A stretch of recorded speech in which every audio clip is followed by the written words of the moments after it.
Ndini iteka ntumunezero ntangere byo gusubira kubana namwe mwanywanyi tubana makuru n'ibiganiro bya misi yose tubashikiriza kumunesha kuri yanyu ukunda cyane ya Isange TV mbonesha kuri mwe rudende bashikiriza makuru n'ibiganiro tusanga ko zindi mbonesha kuri ndabahe kaze rero makuru n'ibiganiro tugira tubashikirize muri iyi saha makuru atandukanye haba muri politike haba mu nkino haba mu iperereza haba mu gateka kazi na muntu ndetse nandi yose muyashikirizwa n'imbonesha kuri yanyu mukunda cyane ya Isange TV imbonesha kuri mwe rudende bashikiriza amakuru n'ibiganiro biba byakorewe amatohoza ndabaye kaze rero mu makuru n'ibiganiro tugira tubashikirize kuri iyi saha mu nama irikirahuza abahagarariye ibisirikare byabo haba mu bigize umuryango wa Afrika y'ubuseruko ndetse na SADC inama irikirabera iharare muri Zimbabwe ni inama rero yahuje abakuru b'ibisirikare bigize iyo miryango kuri ubu rero inama yanzuye yuko Perezida w'u Burundi Evariste Ndayishimiye akura abasirikare biwe muri Republika iharanira intwaro rusange ya Kongo.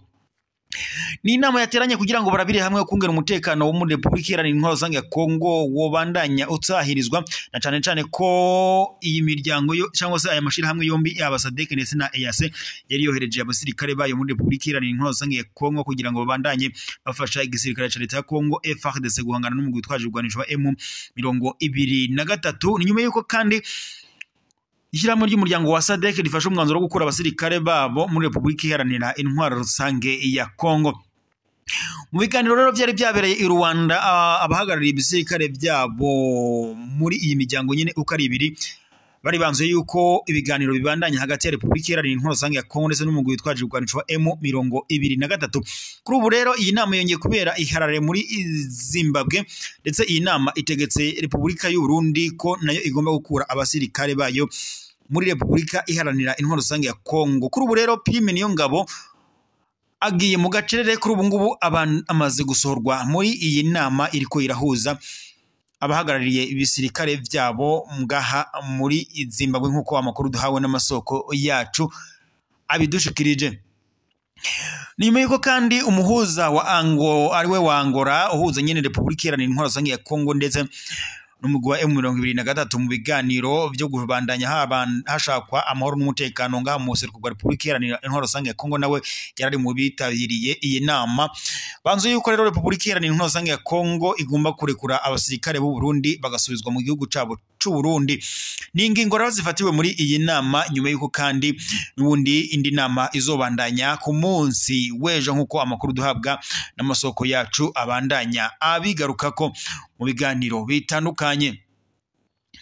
Tubandanije n'ubundi amakuru yacu rero kubiriko biravugwa ngaha mu karere k'ibiyaga binini reka turabire hamwe ingingo y'umutekano uko bihagaze muri Republika iharanira intwaro rusange ya Kongo. Nkuko amakuru duhabwa n'amasoko yacu abigaruka ko biravuga ko iyi ndwi igiye kuba yidasanzwe ku kibazo cy'umutekano kiri mu buseruko bwa Republika iharanira intwaro rusange ya Kongo imbere y'ibiganiro bizoba ku munsi iwejo hariya i Rwanda muri Angola hagati ya leta ya Republika iharanira intwaro rusange ya Kongo ndetse n'umugwi wa M23 bihagarariwe ndetse na perezida wa Angola ariwe Joao Lourenço nk'umuhuza w'ibiganiro kuri uyu munsi rero. Ibiganiro kandi birabera hariya iharane muri Zimbabwe hari kubera rero inama idasanzwe ihuza abajejwe imigenderanire n'amakungu bo mu bihugu bigize imiryango ya EAC ndetse na SADC mu ntumbero yo kurabira hamwe ndetse no gusuzuma ingingo n'intumbero zatanzwe mu nama yahuje abatwara ibisirikare eta majoro muri iyo miryango igiye kandi mu gihe ngo habura mu nyene bahuriraga i Nairobi muri Kenya mu kwezi guheze ndetse ngo no kuri uyu wa Mungu hariya iharare nkuko amakuru duhabwa n'amasoko yacu abigaruka ko izo ngingo rero ngo nibamara kuzisuzuma bitegekanijwe ko ngo bazoca bashikiriza abakuru b'ibihugu bigize iyo miryango ya EAC ndetse na SADC kugira ngo bazemeze hamwe ngo hama zitangazwe.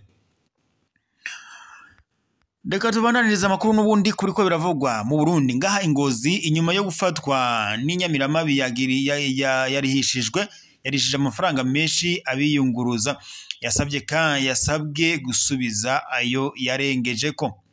Uwo ni umudereva agendesha imodoka yunguruza ingenzi muri ako gace nyine agence yitwa Ngenzi kuri uyu wa 16 ntwarane mu 2025 yapakiye ingenzi zimanuka mu gisagara ca Bujumbura maze umwe wese asabwa kuriha amafaranga 30 by'amafaranga y'amarundi mu kibanza c'ibihumbi 11,600 y'amafaranga y'amarundi yemewe n'amategeko. Ingenzi zahavuye zitabaza imodoka n'abari bayirimwo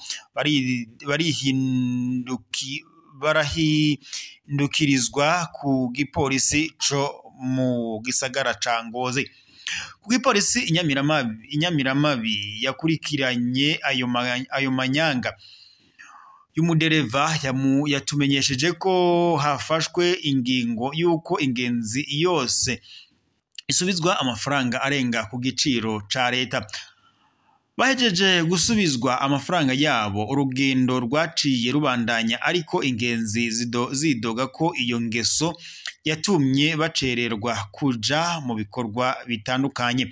Ku gituro c'imiduga aho bita kiwi ferme, abakora mu ma agence bavuga ko ahanini kuzimba biva ku bukene bw'igitoro, kuko ngo benshi baja kunywesha mu gihugu kibanyi ca Tanzania. Mu yandi makuru kandi, imiliyaridi zirenga 4 niyo mafaranga komine Rumonge itegekanya ngo gukoresha mu mwaka wa 2025-2026. Ivyo vyemejwe mu nama yahuje abajenama ba komine Rumonge, Burambi ndetse na Buyengero yakoranye kuri uyu wa 14 ntwarane 2025 mu ntumbero yo kwemeza ibintu byose bizotozwamo amakori n'amatagisi hamwe ndetse n'amafaranga azokoreshwa mu migambi itandukanye. Muri iyo nama kandi bakaba bapfunditse ko indero, amagara y'abantu ndetse hamwe n'amabarabara ari bimwe mu bisata bikuru bigiye kuzosubirwamo uburyo bwinshi muri ayo mafaranga ategekanyijwe. Hakaba kandi haranemejwe imigambi ayo mafaranga azokoreshwamo. Bakaba kandi basavye ko hoba iminyanyuro kugira ngo amafaranga aja mu migambi y'iterambere abe menshi ugereranije n'ayazokoreshwa mu kazi ka misi yose. Abitabiriye iyo nama bakaba rero bapfunditse ko amafaranga agera ku miliyoni 650 yogabanywa ku migambi imwe n'imwe, maze akongerwa mu miyari asanzwe ategekanyirijwe ibisata vy'indero ndetse no gusanura amabarabara ahuza amazone 13 agize komine yagutse ya Rumonge. Tubandanirije amakuru ariko aravugwa mu Burundi n'ubundi tubananirije mu ntara ya Kirundo. Mu Kirundo hariko haratunganywa ikibanza cyo kwakira ingenzi ku kiyaga ca Rwihinda. Inzu yo kwakira ingenzi, ikibanza plage ingenzi ziteramirako umunara muremure wubazwe kw'izina riri mu kiyaga Rwihinda. Ingenzi zurirako zikaraba hirya no hino y'ikiyaga bitagoranye. Ubwato bw'imoteri nivyo bikorwa bimaze kurangurwa nkuko byashikirijwe na Diomedi Maniriyo, umwe mu bariko bakurikirana ivyo bikorwa. Uwo muyobozi amenyesha kandi ko abanyagihugu batunzwe n'uburobyi hamwe ndetse bahawe ibikoresho byo kuroba bikurikije amategeko. Haratanzwe kandi ibitiba 50 byo korora inzuki kubahora batunzwe n'ibibanza bikingiwe.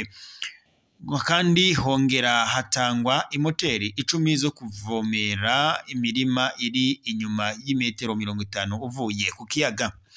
Ibyo bikorwa kandi bikaba byaranguwe kugira ngo ibyo bibanza byo kwega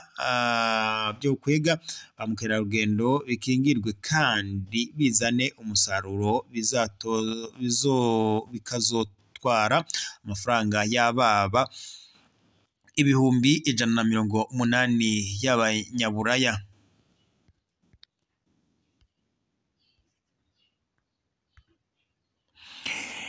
Reka rero tuba dusozereye amakuru yacu ngaha kuri iyi saha, turaza gusubira mu makuru araza kuba agezwe ko. Reka ndabibuze mu cyone sabone ndetse na paritaje kugira ngo muze munabambere kubona amakuru n'ibiganiro tubashikiriza kuri no muresha kuri yanyu mukunda cyane imwe rudende ya Isange TV imuresha kuri bashikiriza amakuru n'ibiganiro biba byakorewe amatohoza.